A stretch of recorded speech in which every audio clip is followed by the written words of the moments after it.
In this week's episode, I interview Angie Morgan, one of the co-authors of the book, Bet on You, How to Win with Risk.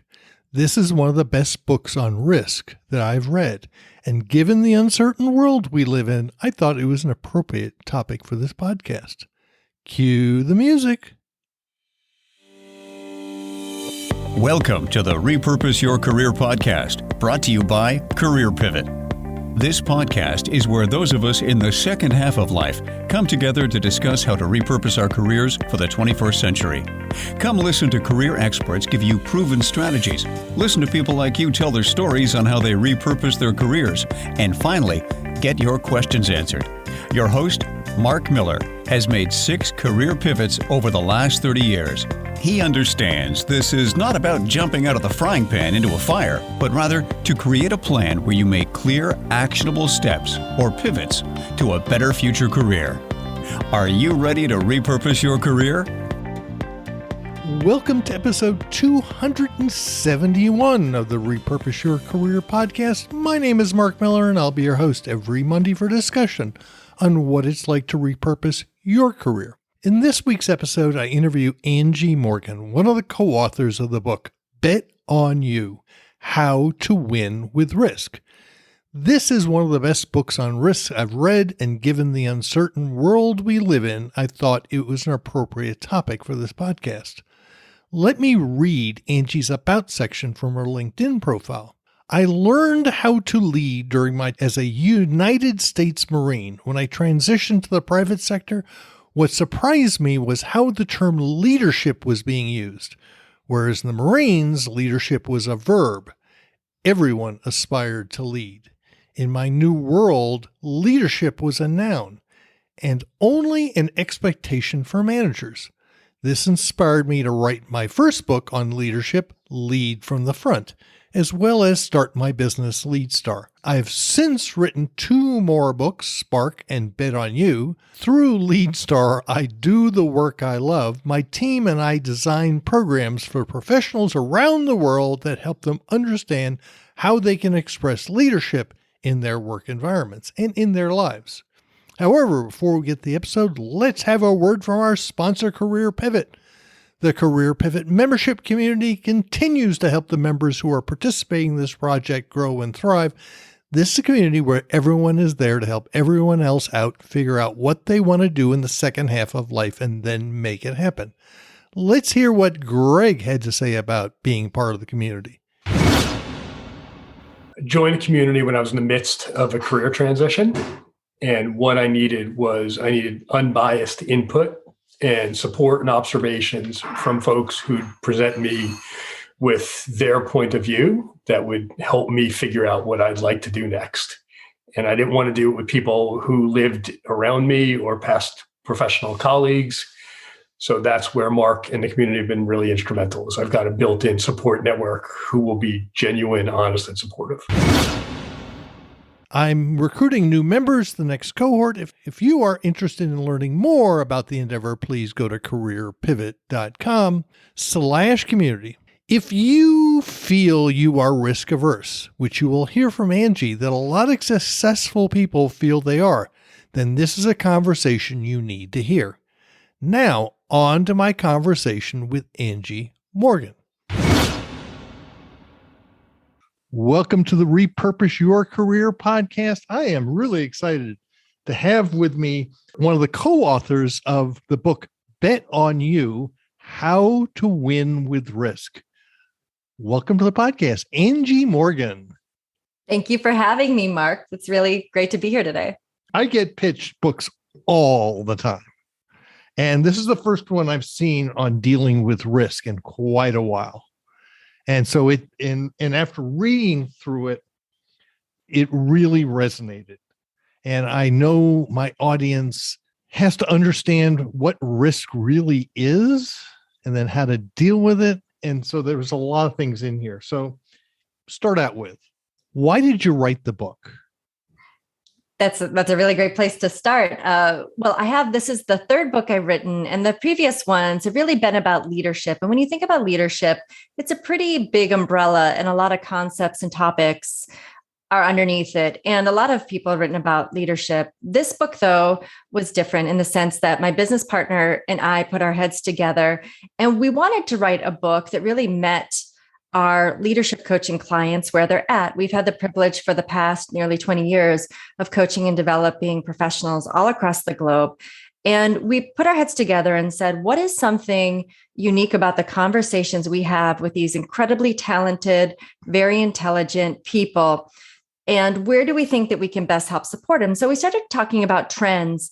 And what we discovered was that despite, again, the intellect, the education, everything, a lot of them were risk averse. And that was actually something that we did really well, was embrace risk. We met in the Marine Corps, Courtney and I. So the physical risks inherent in military service didn't scare us, or I should say we were young and we didn't really appreciate what we were putting on the line for our country.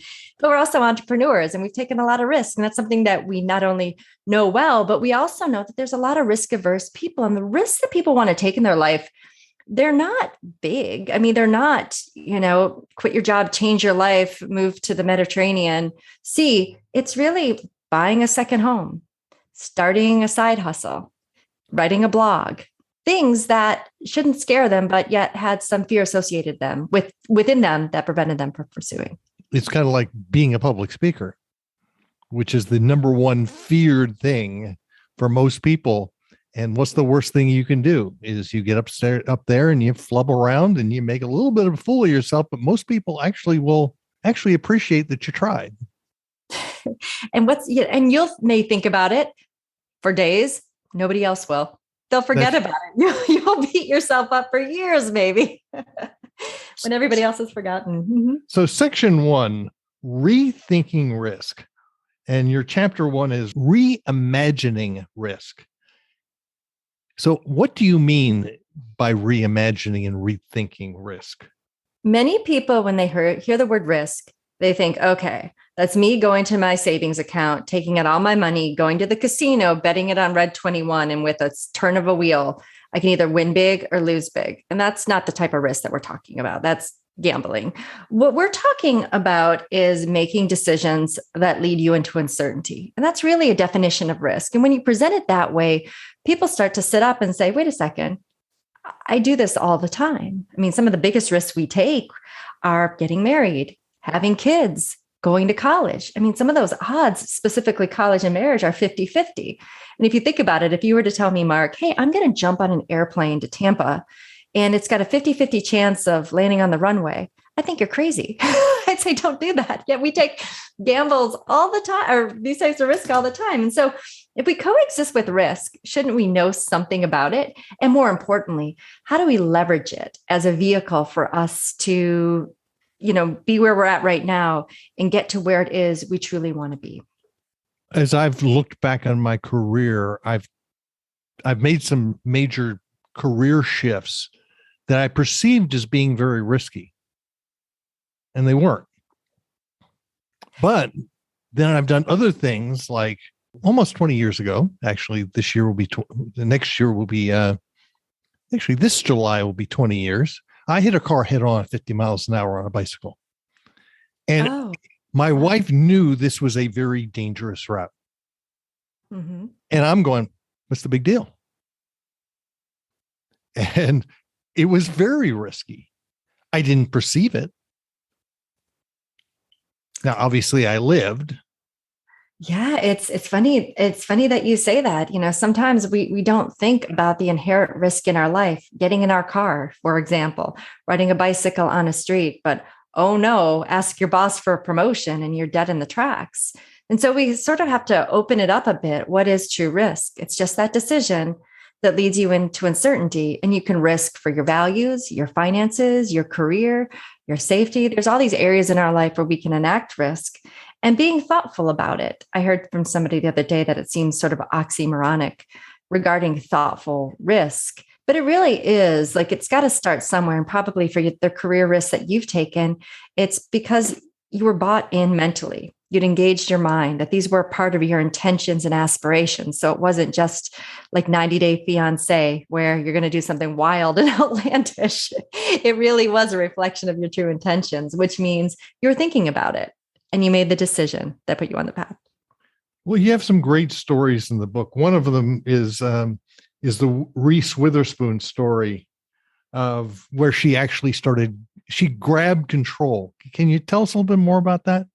That was one of the best parts about writing this book, was featuring stories of not just Courtney and myself and our leadership journey and the choices that we've made, but some of these well-known celebrities and some lesser known people who are just really important to us in our life. We think about Reese Witherspoon. Her early career was quite successful, Legally Blonde, being one of her biggest career successes. And by the time she was in her 40s, it was reported in the New York Times that she was a washed up actress, essentially. And that didn't stop her, though. I mean, if you can imagine, for anybody in their 40s hearing that, that must have been really devastating. She used that moment to reimagine the game she was in. Her husband said, "Hey, you like books." So she started reading more books, buying rights to books, and developing, movies and television series based on her interests. And she built a company. She sold a company for, I'll say the very financial term, gobs of money. It was a lot of money. But again, she was able to choose then, so not be at the mercy of external circumstances, really be intentional about how she could direct her career and really the career of other predominantly women and minorities that she felt were often underrepresented in media. Chapter 2 really spoke to me. If not you, then who? Ordinary people do extraordinary things all the time. We tend to think about people and their successes based on who they are now, but not necessarily who they were then when they were making, decisions about their life. And so we talk about like Steve Jobs or Sarah Blakely, these big famous people. They at one point were probably, we don't know, but let's just assume for a second that they were uncertain too. And there were days when they didn't feel inspired or invigorated by the risks that they were taking, yet they persevered. So the secret formula for success is really, having a clear vision, embracing your dreams, enacting risk and making decisions and stumbling along the way. No path to success is paved smoothly, and having a plan for when you do stumble so you can get back on the path, and just really being open to the journey where it takes you. Like I'm looking at the section, building self-confidence. Which comes first, experience or self-confidence, or self-confidence builds experience? This is always the question, right? The chicken or the egg? What do you need in order to get on that path? Oftentimes, and I don't have the answer to that question. So do you need confidence to give you experience, or experience to give you confidence? I would say build your confidence and acquire experiences. And if you can't get firsthand experience, seek out secondhand experiences. Talk to people who are doing the things that you want to do. They're going to be your greatest source of guidance and wisdom, because we can only do so much. And so if you're considering a career transition, talk to somebody who successfully navigated their career. If you need a mentor or guide, ask people who in your network how to acquire such, experts to help guide you. If you want to buy a vacation rental property for secondary income, there are tons of people doing it. Talk to them. They'll give you their best practices. And here's the tricky thing, or here's the funny thing. When you go to people and ask them for guidance, you think it's such a big thing, but people love to help. People love to give advice. Well, by the way, I have an acronym called asking for air. You ask for advice, insights, and recommendations. Oh, I love that. When you ask for advice, it's a compliment. Mm-hmm. And people will rarely turn you down. And the other, to go back to your first point, was I like to say, go find people who look, taste, and smell like you. Mm-hmm. People who have your background, your experience, maybe your demographic, who are doing now the thing that you want to go do. Exactly. Because they've figured out some things that you've got yet to figure out. So you're not that far behind them. And there's such wonderful humility with asking and having that open mind on the journey just to take guidance, because other people are often our greatest source of inspiration and wisdom for the experiences that we lack. So your section 2 is defining success and doing the work. So like you say, dream it, own it, take it. Tell us about that. So dreams are interesting because we don't, I think, spend enough time really self-authoring our own dreams. The external world will tell us plenty of what we should be doing, what we could be doing, what we're really good at. And it's great to take guidance again from other people, but the best dreams start within. So having a clarified vision is really important when you start to think about the dreams you want to enact for yourself. But the most important thing is actually doing the work. And we say in the book, and hopefully I can say in your podcast, don't half-ass it either. If this is really something you want to do the research, do experiments, dabble before you commit, and then get to a point where we'll say it's a choice point that you can actually make a decision about the viability of the option. I'll give you an example. I've got a coaching client who makes just wonderful homeware, sells it on Etsy. And she does it on the side with the limited time she has. She's got a couple young kids at home. And so it is really time, but she was using some of the practices that we talk about in Bet on You. She's creating white space in her life. She'll put on a Disney movie for her kids so she can build her business. And she's trying out new products and she's trying out new marketing and she's getting, really great success.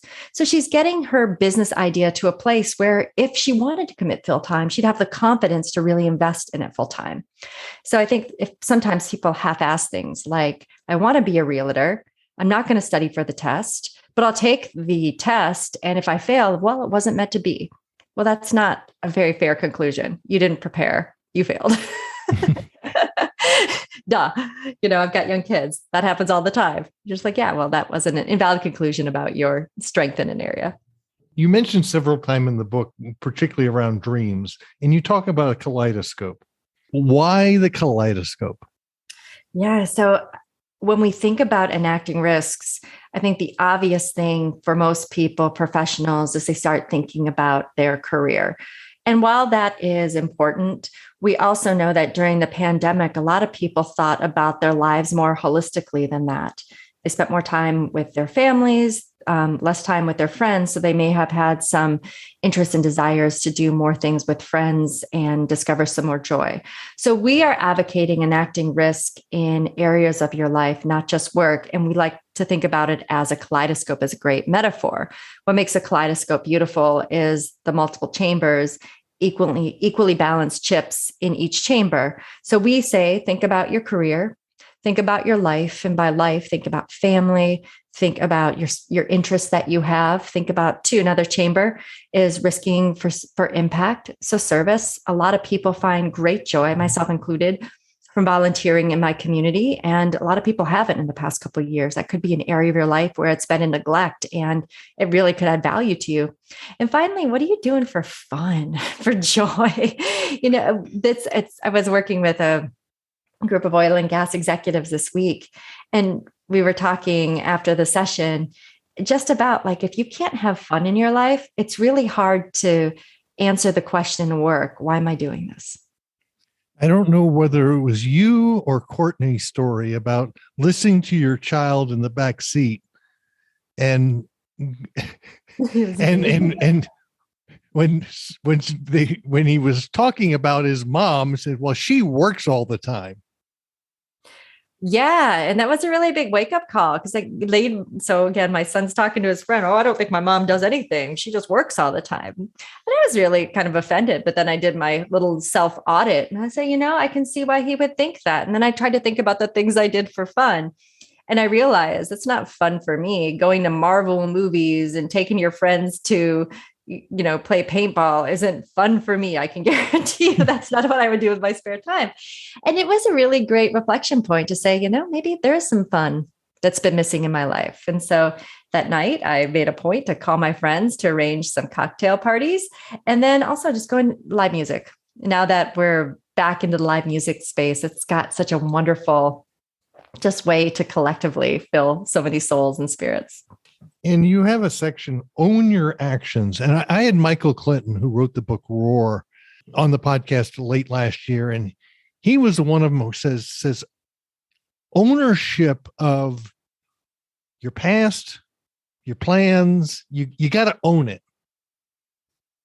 So talk to me what you mean by own your actions. Nobody else is going to treat your dreams the priority that you should treat your dreams.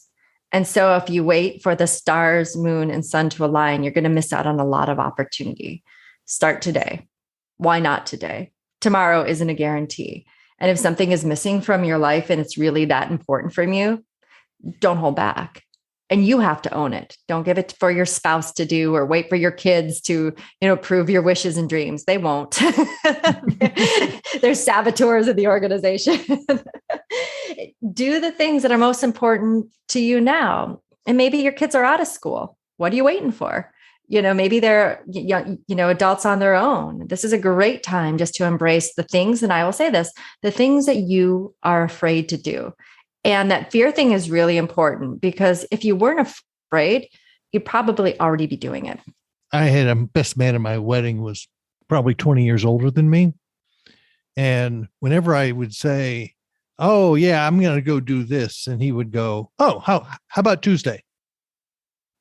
Rather than say, yeah, I'm going to do it. Can't be done by Thursday. I love it. That's, again, dream it, put a deadline on it. Let's go. Forcing me to pin myself down. Because when we have fear, many of us, I know I do, I procrastinate. Yeah, it's a very, again, tomorrow, the next day. Or there's a lot of people out there who are perfectionists and the timing will never be right. I've heard people who want to start families. The timing is never right. The career is never in the right position. It's always too busy. That's been the interesting thing about coaching so many, leaders in the past several years. There's never a downtime in a busy person's schedule. There's never when things slow down, I'm going to blank. You have to make it a priority or it's just not going to happen. And we in the book, I don't know, I can't remember if this made this. I think I was fighting for it. The things that are important to you, your priorities, they don't need deadlines. They don't need calendar appointments. You just make them happen. Like my kids are a priority to me. Working out is a priority to me. It doesn't get a space on my Outlook calendar. It just happens. So treat your dreams with that level of intention and, dare I say, intensity. You don't need to calendar it. Just start small. And that's what the biggest thing about risk. Again, it's not rip the Band-Aid off and just jump 2 feet in the next day. It's start small, build momentum. That's how sustainable change happens. Again, I had Diane David, who wrote the book Future Proof, on the podcast last year. And one of the things she talked about that I really liked was experimenting in your career. ID, do small side projects to see whether you even like doing it. I like to say most of us suffer from what I call MSU disorder. That's MSU stands for make stuff up.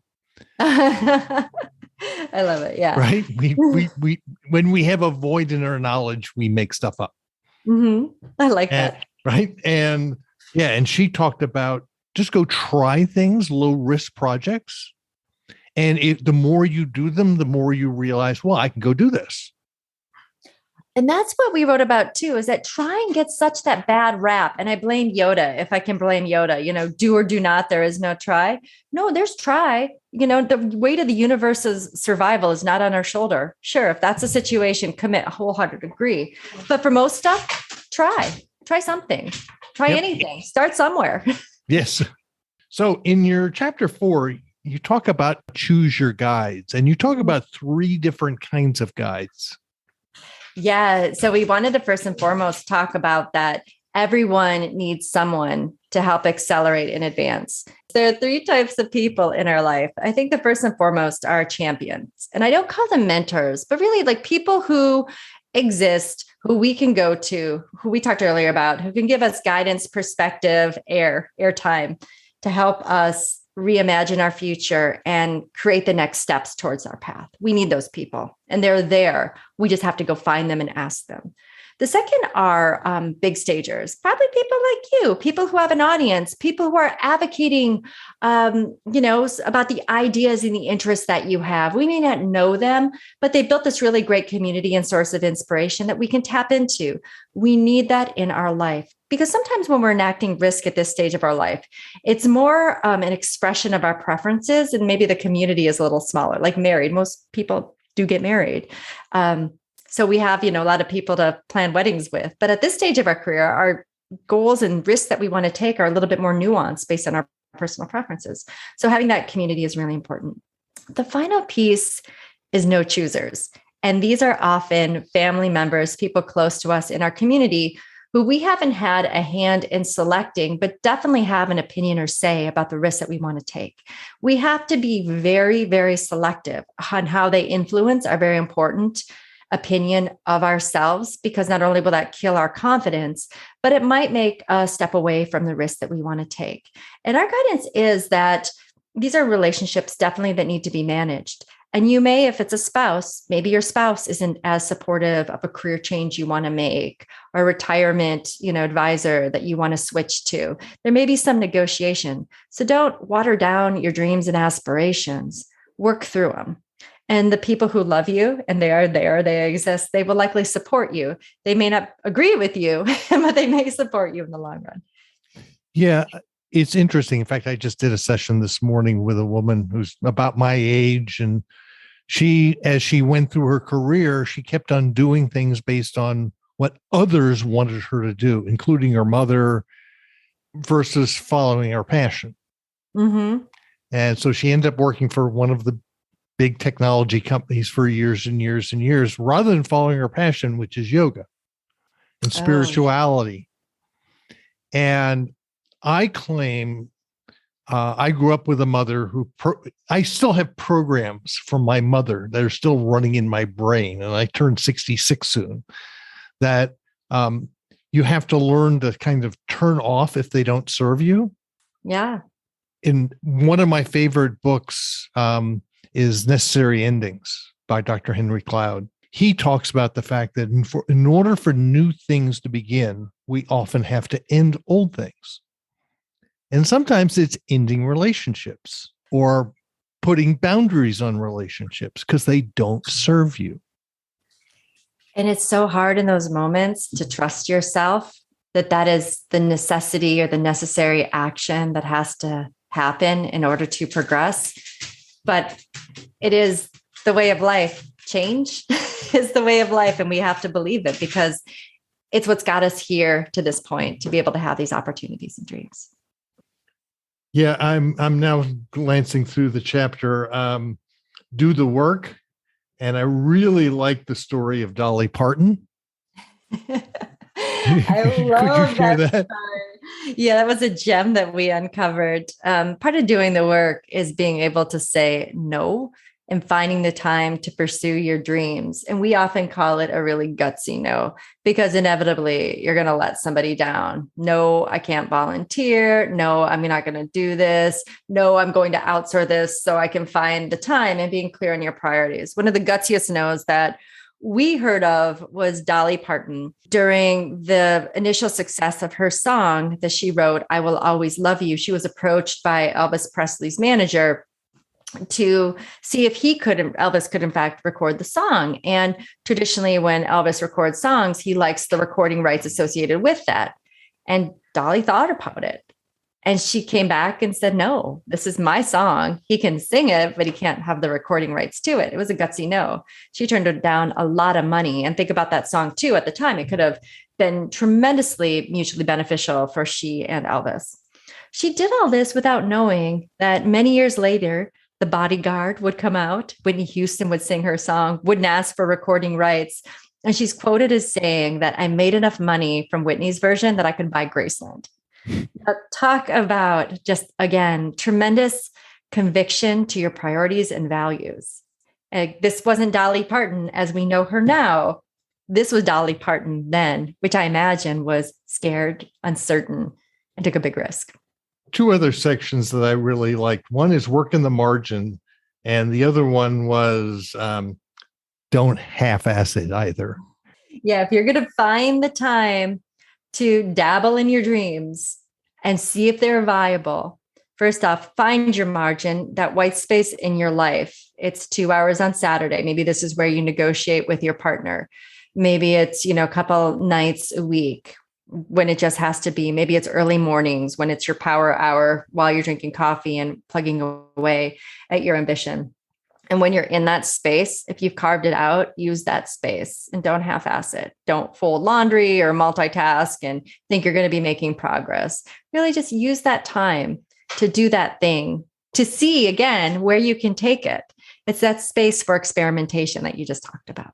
Section 3 is where your book stands out. Thank and you. that is staying safe and recognizing wins. And the fact is, with risk, you got to protect yourself. Yeah. Right. So your chapter 6 is weave your safety net. We wrote that just to remind people, we're not saying if you have no savings, go off the grid and build your life and take these crazy financial risks. We're saying that there are things that you need to have to be safe. The 3 elements we talk about are your finance, your talent, and your judgment, with the emphasis on your talent being the strongest element of your safety net. I have a friend who is an executive director at a nonprofit, and she wanted to transition careers into being more of an independent consultant. And she had an easier time imagining herself homeless on the streets of Chicago as a drug addict than she did actually doubling her salary within 3 years' time. And I kept asking her, okay, so that's really obviously crazy how you're catastrophizing the cost of failure. But more importantly, don't you think your talent's going to catch you at some point? Don't you think you're going to, before you're homeless on the streets of Chicago, be able to bounce back with the talent that you've been building out throughout your whole career? And I think that's something that we all need to remember. Our employer isn't going to save us. It's your hard work that keeps you secure. The government, as we know, will not save you. They may make it a little bit easier to, live below the poverty line, but it's not going to save you. You save you, which is why risk is a muscle that has to be being built perpetually. So we can be as strong as we possibly can when the time comes when we're going to have to make a pivot. And I think that's where a lot of people are right now as they contemplate career change, coming out of retirement because of the inflation, where the stock market is today. It is a scary world. It is a very uncertain world. And the only thing that you need to be relying on is the fact that amidst uncertainty, you've got you. And of course, you have a little bit of retirement. You don't have to overinflate what you need to feel safe. You also have your judgment. You've survived 100% of your past bad days. You're going to get through this time too. So just reminding yourself that gut feeling you have, your talent, your finances will see you through.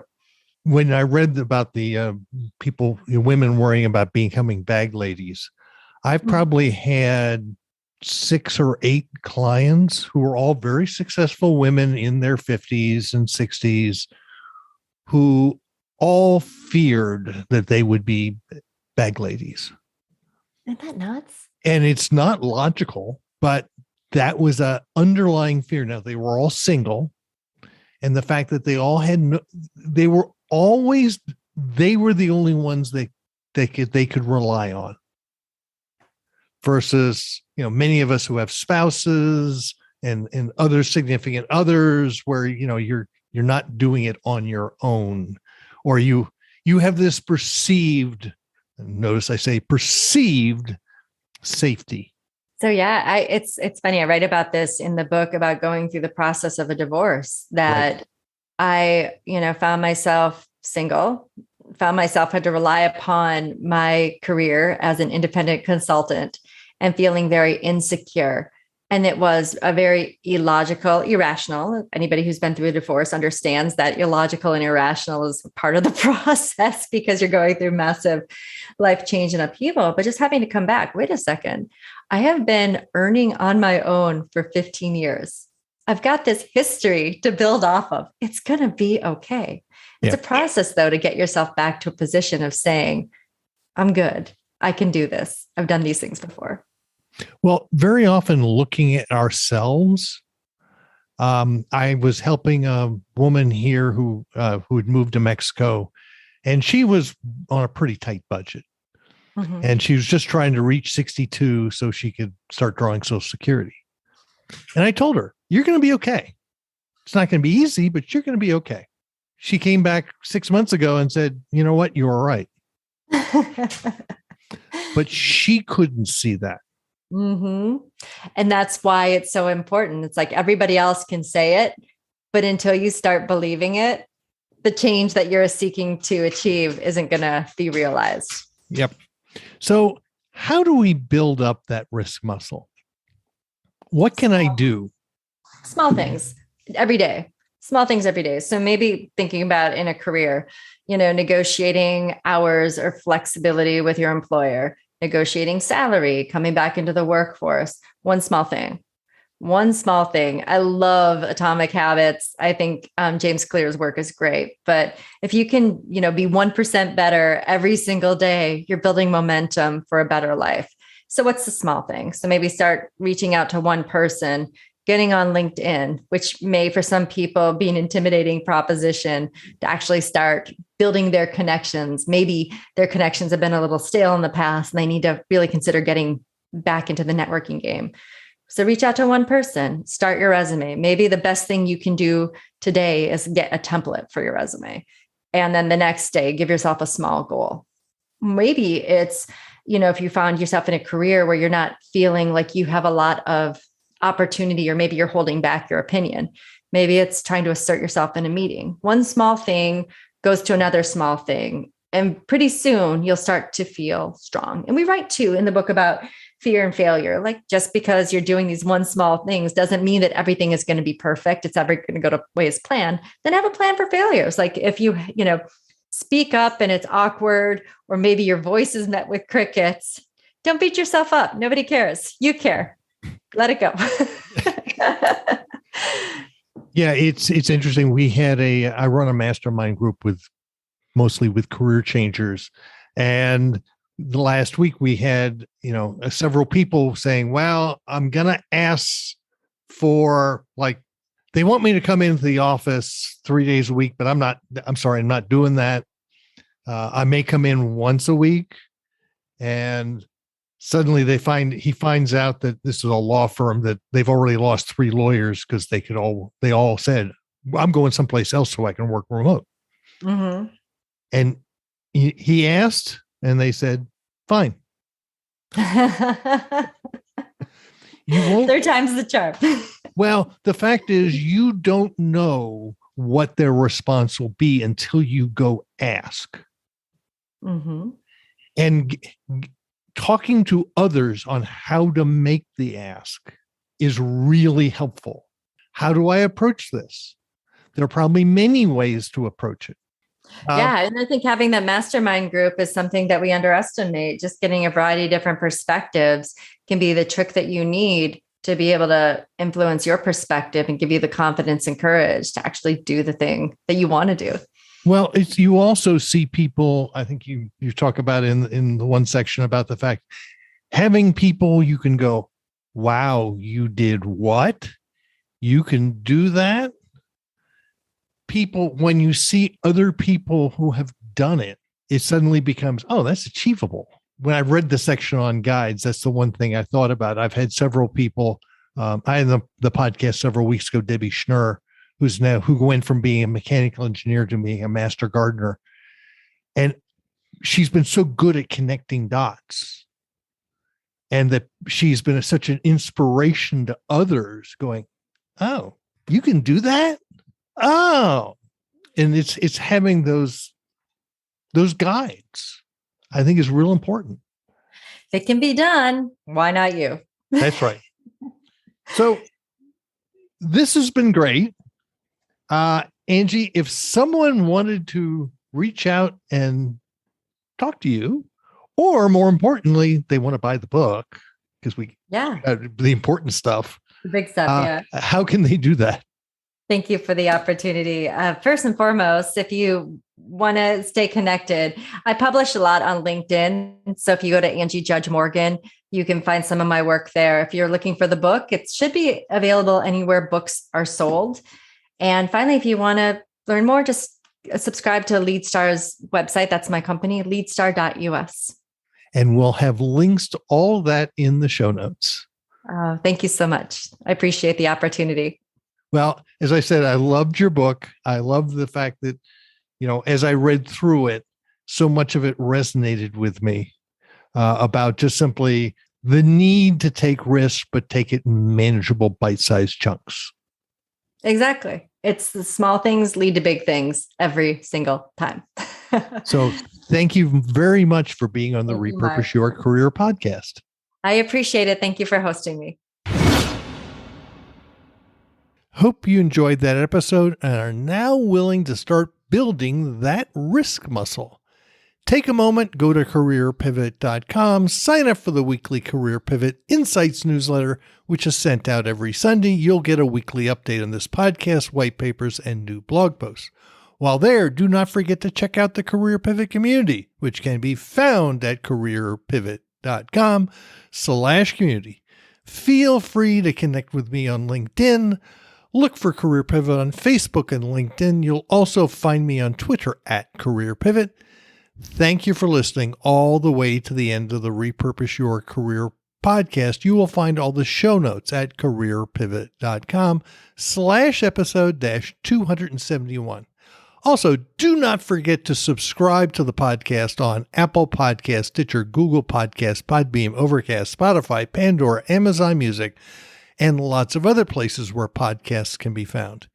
In fact, this podcast can be found on the Repurpose Your Career podcast channel on YouTube. Hope to see you next Monday for another episode of Repurpose Your Career podcast.